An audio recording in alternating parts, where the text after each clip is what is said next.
Saudara Wamendagri Bima Arya bilang Kementerian Dalam Negeri akan lakukan investigasi terhadap Bupati Aceh Selatan Mirwan yang pergi ke luar negeri saat Aceh Selatan diterjang bencana. Sanksi teguran hingga pemberhentian bisa saja dijatuhkan jika terbukti bersalah. Kita akan bahas pagi hari ini bersama dengan Ketua Komisi 2 DPR Muhammad Rifki Nizami Karsyayuda dan juga ada pakar hukum tata negara dari Universitas Esa Unggul Profesor Juanda. Selamat pagi, Assalamualaikum Bapak-Bapak.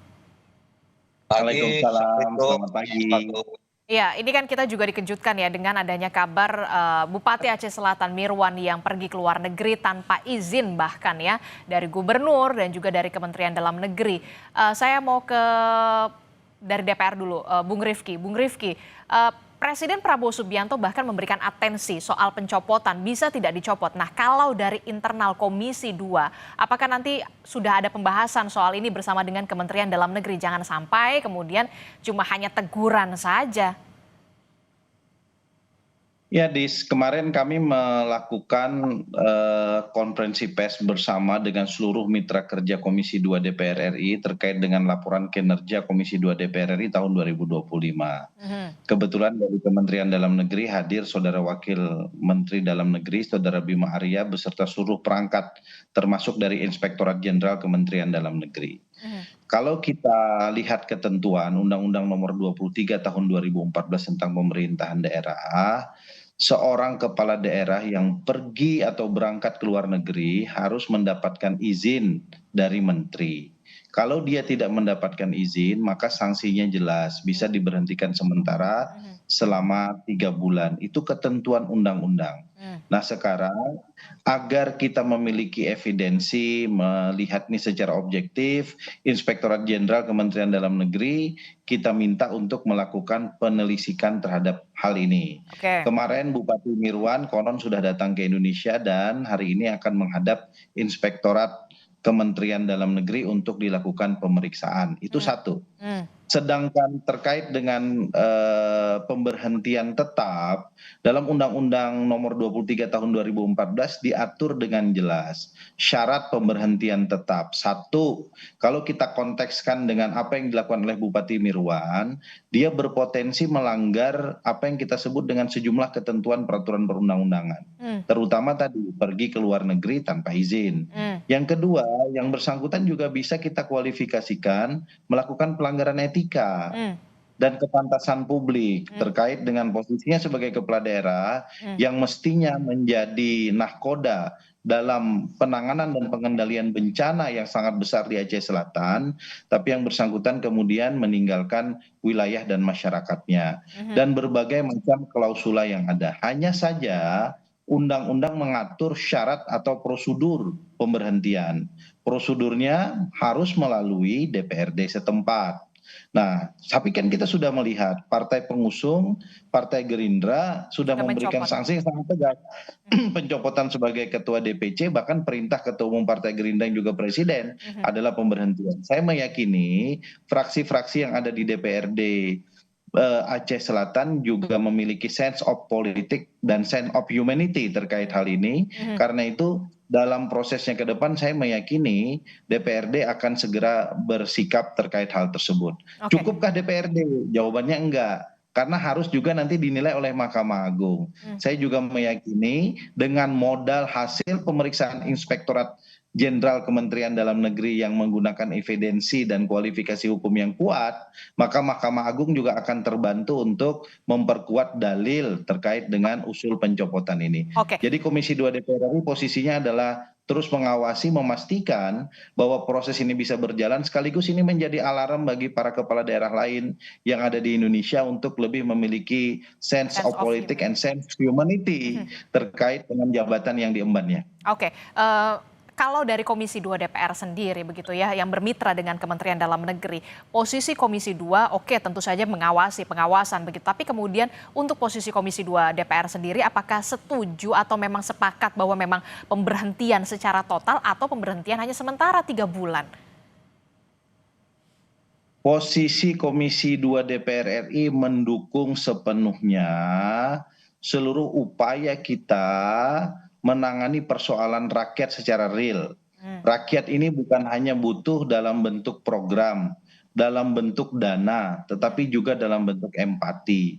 Nah, karena itu apa yang diperintahkan oleh Presiden Prabowo Subianto untuk melakukan pencopotan terhadap Bupati Aceh Selatan itu kami dukung sepenuhnya oleh Komisi 2 DPR RI.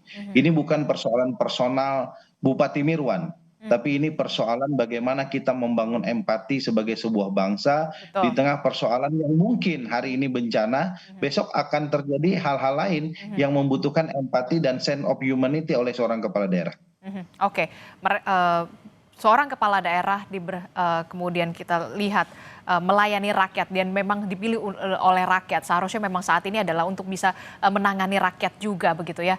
Saya ke Profesor Juanda. Prof, bagaimana kalau dari kacamata hukum dari pakar hukum tata negara untuk kasus Bupati Mirwan ini sudah keluar negeri dalam posisinya lagi bencana, penanganan bencana, bahkan Presiden Prabowo Subianto sudah lampu hijau, sudah dari partai sudah mencopot. Kalau dari pakar hukum tata negara sendiri melihat ini, mampu tidak sebenarnya Kementerian Dalam Negeri mencopot Bupati Aceh Selatan Mirwan dalam kasus ini? Ya baik, saya kira bukan soal mampu tidak mampu, tapi sebagai orang hukum melihatnya bagaimana perbuatan atau tindakan atau kebijakan seorang bupati dikaitkan dan diukur ya dari aspek norma hukum yang berlaku. Tadi sudah disampaikan oleh Saudara Rifki bahwa semua ya pejabat negara dalam konteks negara hukum itu sudah diatur sebagaimana di dalam pasal 57 ya Undang-Undang 23 2012, pasal 76 77 itu menyangkut soal bagaimana larangan seorang kepala daerah dan kewajiban seorang kepala daerah termasuk bupati. Nah, dalam konteks ya Bupati Aceh Selatan, dalam konteks pandangan hukumnya bahwa ketika seorang bupati atau gubernur ya melanggar dari apa yang diharuskannya, maka sebagaimana dulu pernah ada Bupati Indramayu kalau tidak salah ya, itu adalah Luki Ahmad itu diberi sanksi 3 bulan pembinaan ya. Nah, pembinaan ini adalah artinya dengan bentuk konkretnya teguran tertulis oleh Mendagri. Saya kira ini penting juga dalam rangka memberikan contoh edukasi kepada seorang bupati, jangan sampai ini kan bencana besar bagi kita bangsa Indonesia di Sumatera begitu ribuan, apalagi dia sebagai pemimpin di daerah itu harusnya berempati. Memang kita paham bahwa mungkin saja argumentasinya adalah ini sudah terkait perencanaan untuk umroh misalnya. Memang antara umroh dan kepentingan umat saya kira itu kan merupakan hal yang perlu kita bedakan, kita pisahkan.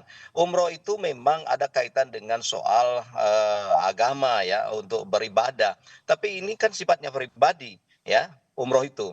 Tapi ini adalah bencana besar kita Sumatera bangsa Indonesia ini seharusnya ini sebuah kewajiban dia untuk menjalankan tugasnya sebagai pemimpin. Nah, oleh karena itu dia terkena larangan, terkena kewajiban-kewajiban ya. Antara kewajiban itu adalah misalnya memegang teguh dan patuh kepada Pancasila dan Undang-Undang Dasar 45. Kemudian peraturan perundang-undangan. Sementara peraturan perundangan mengatakan tidak boleh tanpa izin. Nah, berarti ini jelas menurut saya terlepas dari apa nanti pemeriksaan dari Inspektorat Dalam Negeri. Tapi menurut saya dari kacamata saya kira adalah jelas ini di samping memang tidak berempati, melanggar aturan, saya kira ini perlu ya. Saya dukung kalau ini terbukti nanti diberi sanksi yang tegas. Tetapi dalam konteks ini perlu diketahui oleh masyarakat untuk pemecatan secara definitif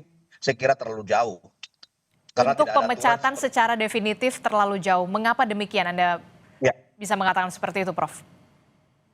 Ya, karena begini ya, di dalam konteks soal pemberhentian secara definitif itu kan ada regulasi dan pasal tersendiri juga. Artinya tidak masuk ke dalam hal-hal berkaitan dengan tindakan yang pergi ke luar negeri tanpa izin. Misalnya kalau ada dugaan korupsi atau sudah terbukti korupsi ya, Nah, itu bisa diajukan pemberhentiannya kalau memang sudah terbukti itu. Kemudian bisa jadi membuat kebijakan yang meresahkan masyarakat. Kemarin itu kan lagi viral juga di daerah Jawa Timur itu ada apa bupati apa ya? Saya lupa itu masalah didemon oleh masyarakat meresahkan. Nah, itu regulasinya berbeda. Nah, ketika hal-hal tindakan-tindakan yang menyangkut soal yang sangat lebih lagi soal tindak pidana dan sudah menyangkut meresahkan masyarakat, nah itu baru bisa diusulkan oleh DPRD Oke, ya kalau itu nanti terbukti ke Mahkamah Agung. oke, Mahkamah Agung setelah itu baru bisa diproses oke. Berarti secara case-nya kalau, berarti Prof, sorry, berarti case-nya kalau tindakan korupsi dan meresahkan masyarakat, kepala daerah di saat bencana tidak ada di daerahnya, apakah tidak meresahkan masyarakat kalau menurut Profesor Juanda? Ya, saya kira begini, kita harus clear melihat ini secara objektif. Yang dimaksud masyarakat itu adalah tindakan misalnya yang misalnya dia memungut pajak atau menyatakan sesuatu yang kira-kira membuat masyarakat ini bentrok ya, atau konflik yang bereskalasi besar misalnya. Nah, itu kan itu yang dimaksud adalah meresahkan masyarakat. Tetapi ini kan tidak meresahkan masyarakat. Bencana ini adalah datang dari dua aspek menurut saya. Dari kelakuan manusia yang memang melakukan penembangan liar dan emang ini adalah kejadian alam yang memang dikehendaki oleh kuasa Allah. Jadi oleh karena itu bukan kehendak dari bupati itu, Oke. tetapi bupati itu pergi yang salahnya tanpa izin. Nah, ini ya, jadi ketika sebenarnya kalau memang misalnya dia pergi itu dengan izin, saya kira tidak ada masalah. Nah, itu problematik hukumnya adalah kenapa pergi pada saat tidak tepat. Walaupun umroh itu penting dan apa namanya sunnah sebenarnya kalau umroh ya tidak wajib. Nah, oleh karena itu antara kepentingan pribadi dia sebagai umat itu sebenarnya tidak dia tempatkan sebagai dia sebagai pemimpin yang lagi mendapat musibah besar. Oke. Inilah saya kira duduk persoalnya. Oke, jadi menurut Anda kalau dari kacamata Anda untuk kasus Bupati Mirwan ini seperti Bupati Luki pada saat itu mendapatkan pembinaan 3 bulan selesai. Walaupun ini kita lihat case Ya, berbeda ya. Ya walaupun case berbeda, tapi kan inti ontologisnya adalah substansi problemnya adalah karena yang bersangkutan pergi ke luar negeri, apakah umroh atau perjalan-jalan tidak izin gubernur, ya, tidak izin gubernur. Itu ketentuan yang diberikan. Oleh karena itu, tidak izin gubernur inilah sama dengan Luki dulu, tidak izin Mendagri juga, ya, kalau ke luar negeri. Nah, dengan demikian maka menurut saya ya paling tidak itu 3 bulan harus dibina itu sesuai dengan aturan yang berlaku. Biar dia tahu bahwa jangan jadi bupati ya tidak berempati dengan masalah rakyatnya. Masalah rakyatnya sangat sekarang lagi sengsara ya soal ekonomi, soal infrastruktur dan segala macam. Ini di mana letak empatinya padahal saat waktu ingin jadi bupati, memujuk rakyat beretika segala macam. Saya berpendapat dengan saudara Presiden secara etika, secara prinsip asas penyelenggaraan pemerintahan yang baik itu juga sudah dia langgar saya kira. Oke. Semuanya udah langgar. Oke, Bung Rifki, bagaimana kalau dari kacamata Komisi 2 DPR, kalau dari kacamata Anda begitu ya, sebenarnya karena ini persoalannya tidak diizinkan begitu ya. Saya beda pandangan sama Prof. Juanda. Silahkan, Bung Rifki. Karena begini, kalau kita baca black and white ya, Undang-Undang Nomor 23 Tahun 2014 tentang pemerintahan daerah, itu klausul of impeachment seorang kepala daerah, syarat-syarat pemberhentian kepala daerah itu diatur dengan jelas dalam undang-undang itu. Satu, yang bersangkutan bisa diberhentikan sebagai kepala daerah karena melakukan pelanggaran terhadap sumpah dan janji. Oke. Coba saya mau bacakan sumpah dan janji seorang kepala daerah. Bersumpah berjanji akan menjalankan tugas sebagai kepala daerah dengan sebaik-baiknya, memegang teguh Undang-Undang Dasar 1945, melaksanakan semua peraturan perundang-undangan dengan sebaik-baiknya, serta mengabdi kepada masyarakat tanah air dan negara. Dalam konteks melaksanakan peraturan perundang-undangan dengan sebaik-baiknya, yang bersangkutan jelas melanggar sumpah dan janji sebagai kepala daerah.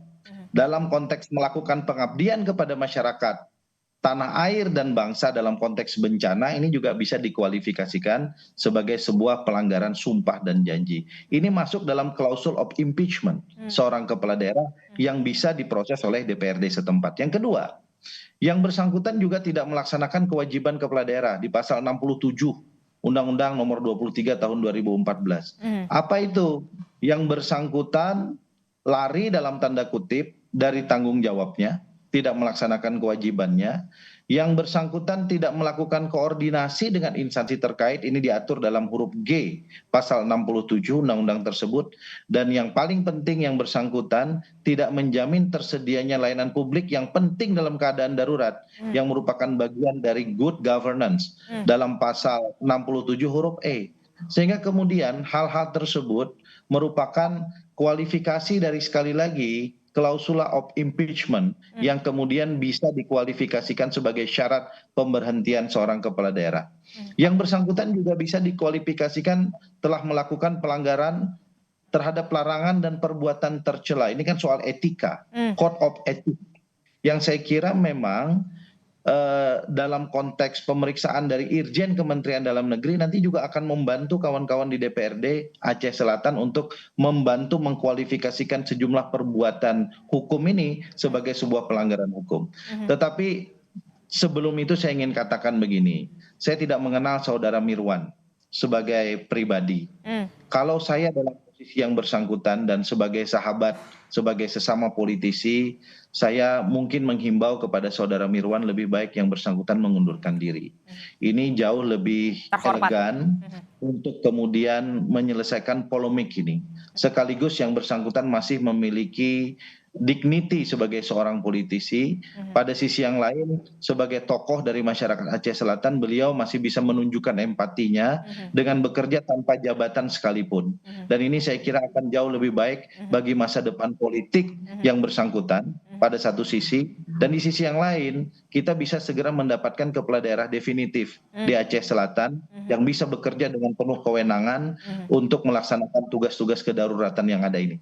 Oke, kalau menurut Anda kalau dari soal aturan dan segala macam ini sudah memenuhi soal impeachment, tapi kalau bisa dikatakan terhormat begitu ya, lebih baik mundur menurut Anda? Betul, karena dari sisi legitimasi politik, Partai Gerindra sebagai partai penguasa dalam tanda kutip, the ruling party saat ini, tempat yang bersangkutan berasal, sudah melakukan pencopotan.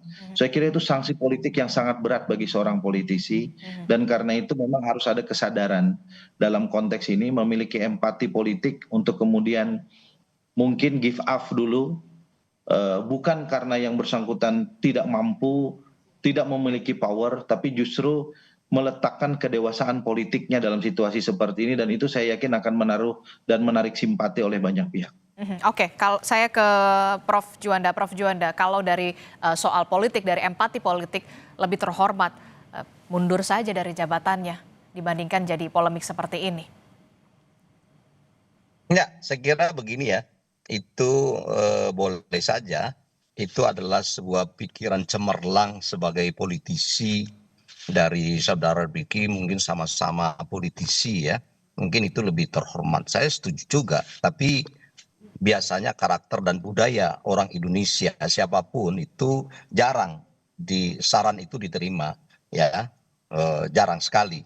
Tapi sebagai sebuah terobosan sikap yang gentleman, saya dukung kalau memang itu sebagai sebuah bukti pertanggungjawaban kepada masyarakat misalnya. Tetapi saya melihat itu masih jauh sekali untuk orang Indonesia ya.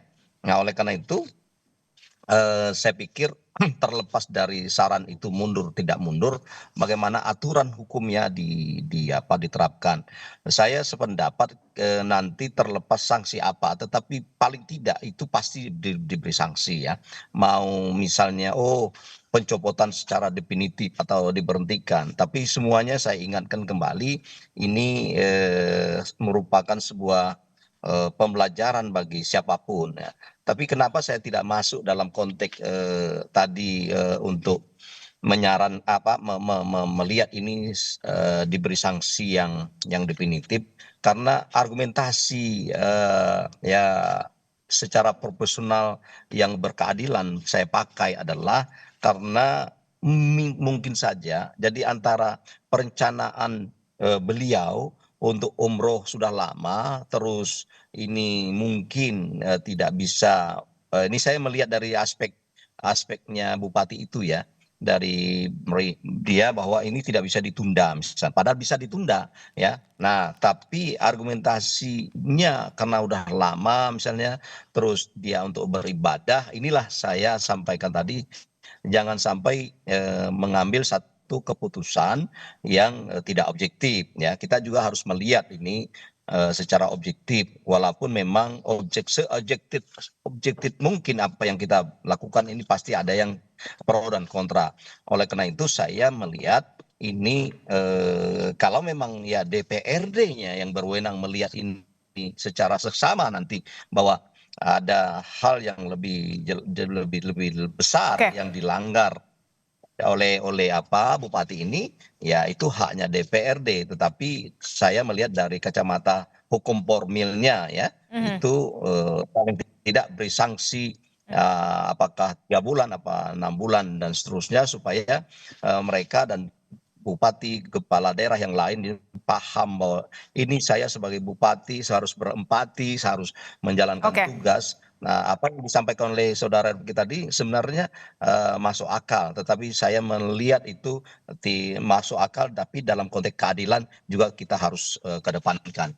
Oke, nanti kita akan lihat bagaimana jalannya dari investigasi yang dilakukan oleh Kementerian Dalam Negeri, apa sanksi yang kemudian diberikan terhadap seorang kepala daerah yang meninggalkan atau melanggar sumpah jabatannya untuk bisa melayani rakyatnya di saat seluruh rakyat di Kabupaten Aceh Selatan membutuhkan seorang bupati pada saat itu. Tentu saja kita akan lihat ataukah kemudian Bupati Mirwan akan secara terhormat mundur dari jabatannya. Kita akan lihat nanti. Terima kasih pakar hukum tata negara dari Universitas Esa Unggul, Profesor Juanda, dan kemudian juga ada Ketua Komisi 2 DPR, Bung Rifki Nizami Karsayuda. Terima kasih telah bergabung bersama kami. Sehat selalu Bapak-Bapak. Assalamualaikum. Selamat pagi.